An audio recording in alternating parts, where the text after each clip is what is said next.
Hello, and welcome back to the Eastside Edition Live. I'm Maddie Podolinsky, bringing Kennedy's news to you.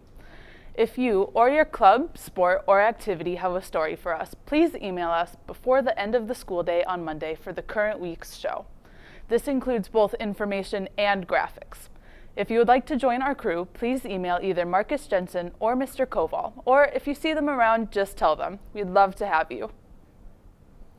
The end of the trimester is fast approaching. Finals will take place on the 20th and the 21st of November, and any late work needs to be submitted before you take your final exams. Remember to ask your teachers for help and have hard work to finish strong this trimester. Seniors, as you are applying to colleges, please remember that if you need any guidance, reach out to Mr. Wynn. This week, the College and Career Center will be welcoming visitors like Lorene Hinton, an environmental health specialist, and St. Catherine University. AP students, please keep in mind that the deadline to register and purchase exams for this year is on November 15th. Please reach out to the appropriate AP teacher or Mr. Nelson if you have any questions about signing up. If you miss this deadline, you will have to pay $40 for a late fee for each exam. In club news, Quiz Bowl is now in full swing. The first competition will be on the 17th at 6 p.m. at Burnsville High School. If you are interested in participating in Quiz Bowl, practices are every Wednesday after school in Mr. Lyons' room. In other club news, the Green Club has some very exciting events coming up. Billie Eilish's mom, Maggie Connell-Obaird, has her nonprofit Support and Feed coming on the 18th. The date has moved a bit, but developments have occurred, and we'll make sure to update you on any future changes. Once again, Women of the Future has interviewed another member of our all-female admin. Here's the interview with Miss Bogar. What is your favorite thing about Kennedy High School? What I found that I liked about Kennedy High School is the students. I like that the students are passionate about education, about their learning, and they're just really good kids. You know, some are involved in different activities, and they just really show a passion for wanting to be here, wanting to learn, and wanting to succeed. And I find that really just amazing. So I really appreciate the students here at Kennedy. What motivated you to step up and become a leader at Kennedy? Well, as my journey to leadership, I actually started off as a school counselor.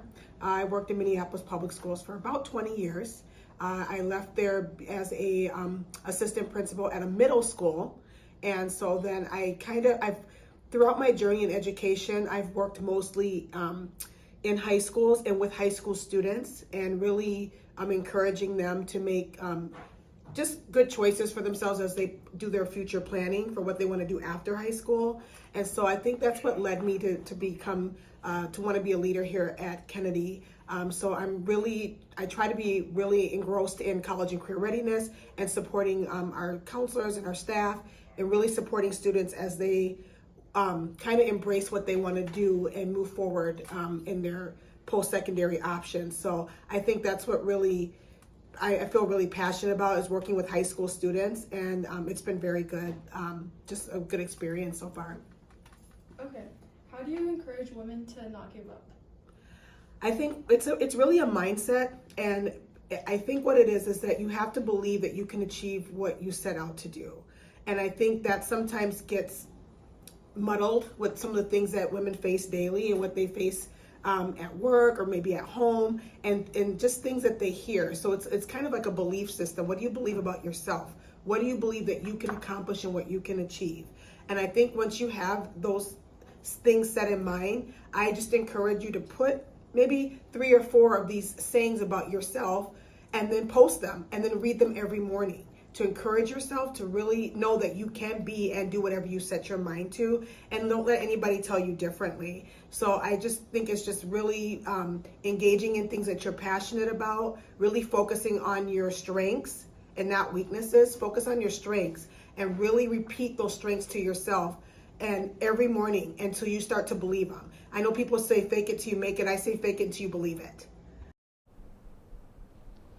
Auditions for the one-act play 1,000 Cranes is coming up. It's a serious drama about the atomic bombing of Hiroshima, Japan at the closing of World War II. Auditions will be held on November 21st and 22nd on the stage right after school. No preparations are needed, as all you have to do is fill out the audition sheet. If you have any questions, contact Mrs. Roy at 612-816-9640. The GSA has been hard at work planning their next trimester worth of activities. The main goals are to bring in more guest speakers, help improve the health curriculum, and plan a drag brunch for the third trimester.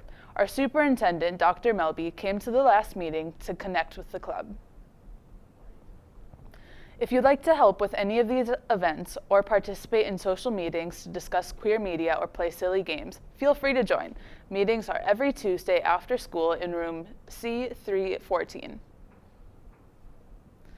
The French Club is back up and running. They held their first activity last Friday, November 4th.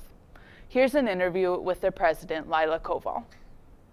Koval, and I am the president and founder of the French Club here at Kennedy. French Club meets like twice a month on Fridays after school, and we just do all kinds of French stuff. We made crepes today, and we sometimes go to the fax lab and make other French food or play games. It's just a fun time. People are always really fun, and the food is great, and the activities, I mean, you're never bored when you're there, because Madame Bati, who's the advisor for it and the French teacher, she's really great and fun, and it's just all around good time. To get involved, you can just show up. We have it on Fridays, twice a month, and yeah, usually just come to the French room. It's room 322.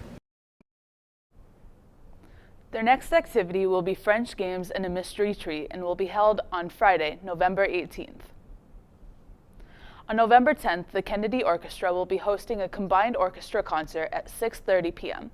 Come and watch performances from both Kennedy and Jefferson's orchestras. Tickets will be sold in the front auditorium before showtime for $5 for adults and $2 for students and seniors. For those unable to attend, it will be live on BEC TV. Check out bectv.org to find out all the ways you can watch. In sports news, winter sports registration has begun. Sign up on the Kennedy website. Remember, you cannot participate in winter sports until you have registered. Girls' swimming sections are happening this week. They will be held on Thursday, November 10th and Saturday, November 12th at Richfield Middle School. Go support your fellow Eagles. In local news, Governor Walz and Lieutenant Governor Peggy Flanagan were re-elected today. The Bloomington Schools Safety and Technology referendum was also renewed, ensuring funding for public school programs. And that's our show. As mentioned before, if you have a story you'd like us to feature or would like to join the news crew, please get in touch with Malachi Martuszewski, Marcus Jensen, or Mr. Koval. The deadline for submissions is every Monday at the end of the school day. Thank you and have a great rest of your week.